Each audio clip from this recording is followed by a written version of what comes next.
Keď Richard dá ten jeho výraz, keď spadá, to bude výborné.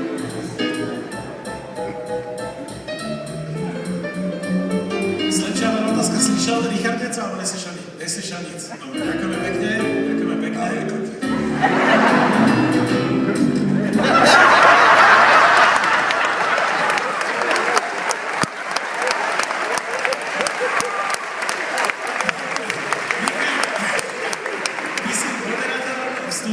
A ešte máš aj to prídavné jméno a ty si paranoidný moderátor, hej?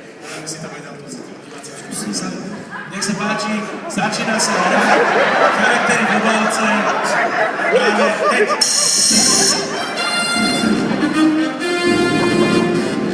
Dobrý den, vítám. Vítám vás u našeho nového pořadu. Někdo za mnou stojí. Dobrý večer, mám tady tři hosty. Mám tady tři hosty, které snad musím představovat. Dobrý večer. Dobrý večer. Dobrý večer. Dobrý večer.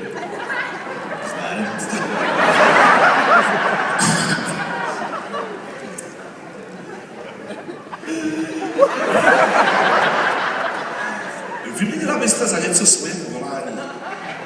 Budu muset,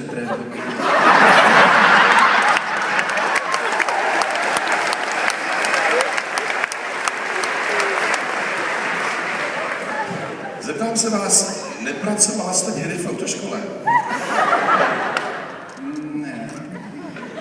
Dělala jsem si autoškolu. Ale já si na tyhle věci úplně blbá. Já prostě vůbec, já to prostě si volám ten neho.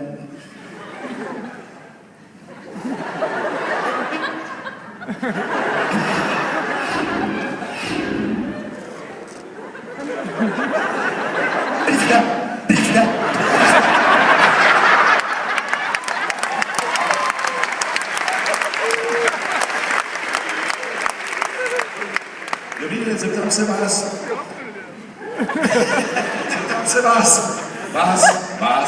vy co se otáčíte? Vás, ano. Zeptám se vás, jak odpočíváte, jak relaxujete, když máte chvilku volna? Lehnu si, odpočívám.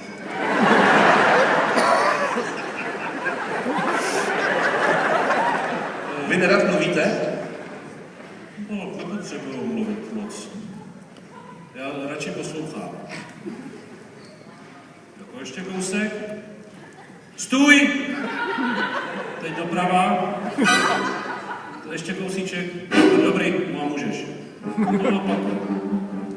To udělám, že jo? Jdu zpátky. No. Pojď. Vy tam někoho vidíte? Ne, já říkám to, co já poslouchám většinou. Vy posloucháte takovouhle hudbu, pojď kousek doleva. Stačí to? No musím, protože to je dost kaskaderština teda. Kdyby mě to někdo neřekl. No tak to dobrý. Tam mám jít tak jako... Zeptám se vás, vy jste spokojený, vy jste žena, že? Jste žena. To je snad samozřejmě. Dobře, jste spokojený. Zdá.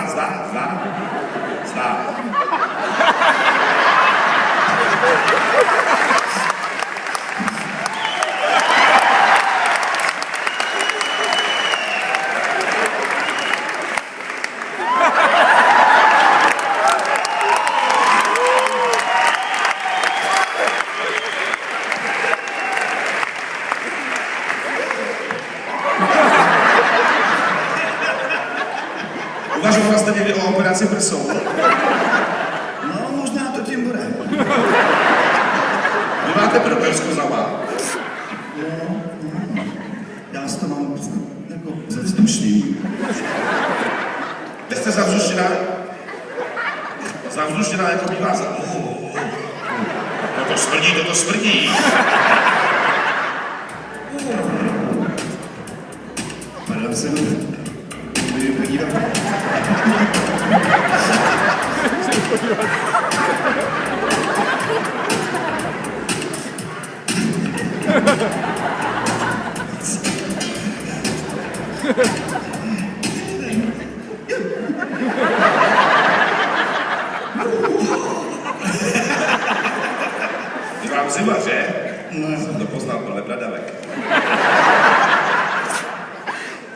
tak, pekný hosty. Čiže to je prvé kolo, čiže vedel by si povedať, že kto sú? Alebo co sú?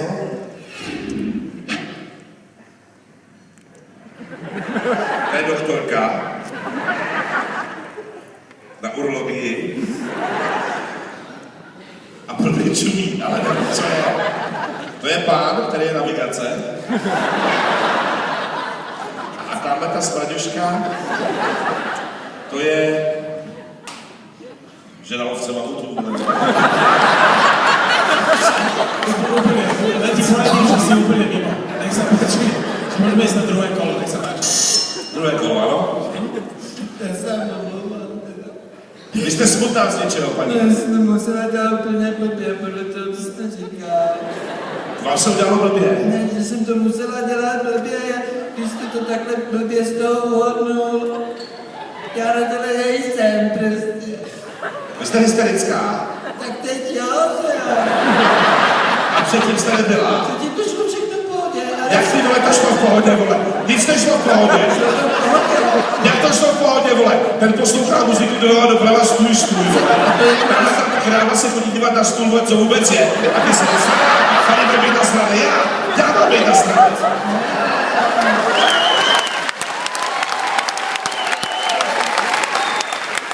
A do toho všeho ještě jsem parádní, vole. Parádní. Dáte to.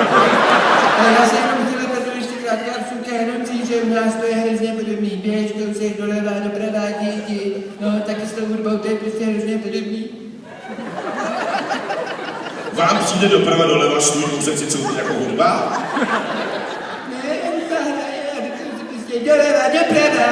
Já jak kráva vždycky dělala, chce mi řeknout. Vy jste kráva, co děláte, když vám řeknou? Jo, jsem, protože si měli zkontrolovat, že to někdo nechal otevřený. Nehledě na to, že silonky jsou taky v prdeli.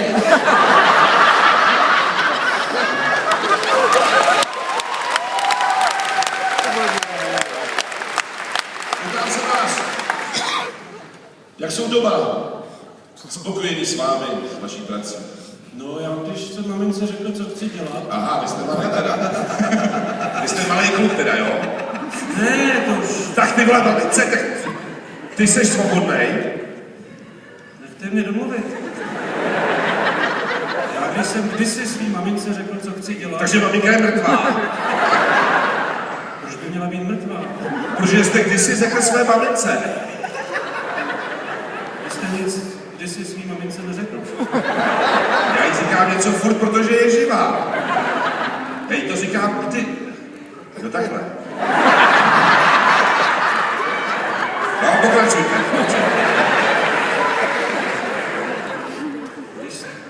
Když jsem své No, to jsme slyšeli i dál, ale... mamince řekl, co chci dělat, tak jí trefil šlak a umřela. Teď jsem to si dělal, ty debile! Vaše maminka nesouhlasila s vaší prací. Ne, byla rozhodně proti. Řekla, to je sebevražda. A já jsem řekl, já to chci dělat. Protože Ale co ty vole? principem této hry je, že vám to nesmí prostě.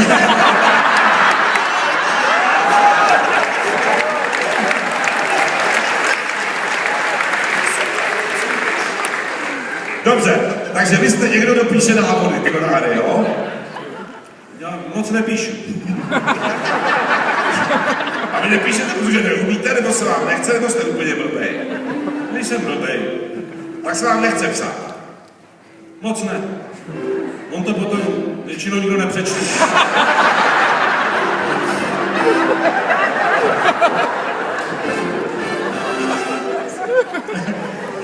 Dobře, paní vy. Smrdí, do toho smrdí. Pojďte. Co vy takhle, co máte nejradši? Třeba, já nevím, k jídlu. Tak, čočku.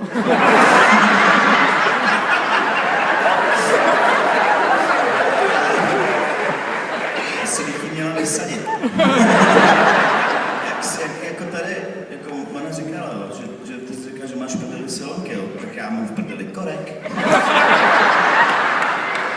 Takže vy svíte čočku a vy kadíte korek? To vždycky říkali, hlavně prosím vás nekadit. Takže vy děláte někde, kde se nesmí kadit. Nekadící zóna. Nemělo by se. Nemělo by se. Ano, v málo kterým povolání by si to mělo, že? Ty jsi se nějaká chytrá. To už mi tohle nikdo nejde. No. Takže se nesmí, vy jste v nějaký nekadící zóně. Kde to já taky, když jsem v práci. Já to beru obrazně, ty vole. Sirotku. Víš, proč maminka umřela do teď? Tak, pojďme to. Vy jste v nějaký zóně, vy, jako... My všichni? Odkud pokud, prosím vás. Já vám řeknu, se vás budu tázat. Vy jste v nějaký zóně, kde je oblíbená čočka, korek a nesmí se tam... Já mám napovědu. Samá hora. To je špatný.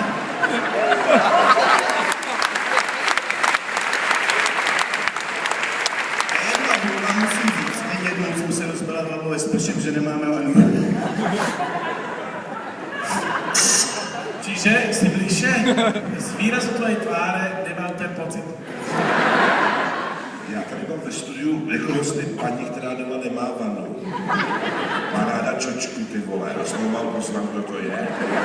A tady má kripla, vole, který vůbec neví, jestli má umřela. A má tady paní, která čumí, když na to budeš volovit. Pretěko!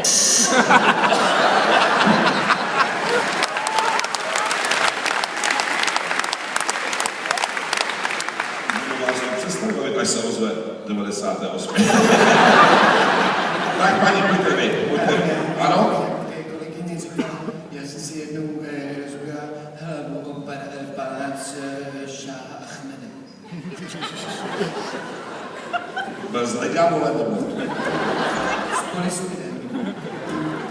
S takovýma ocelovýma nočníkama.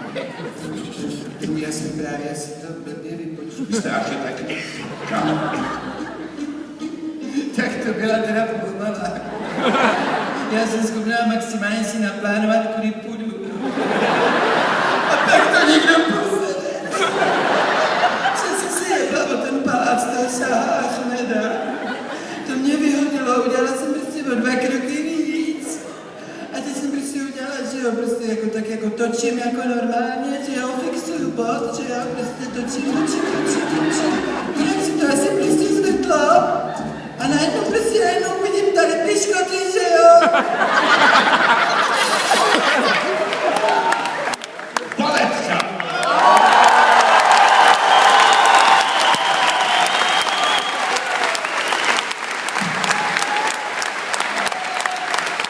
Tak já už jsem asi, jo. Promiňte. Jo, ještě tuhle. Baletka, která má ráda turistiku. My jsme byli s Vlastikem na Beset. Třeba Vánovi. Čínská baletka. Jaká? Čínská. Ne, normálně. Japonská. Česká. Česká baletka. Já jsem studovala tady konzervatoř. Ano, česká baletka. Afektovaná. Tak to jsme my, jo. Baletka, která je divná. Invalida. Chromá. Kousek chromá. Kousek je to... Hele, zdá se to kousek. Invalidní. Ale je to na takovém místě, kde prostě prakticky to zdvojnásobuje ten jako... Na co to navázalo. A to skutečně nevím, to mně přijde hrozný. Jako baletka, co má něco za zadkem?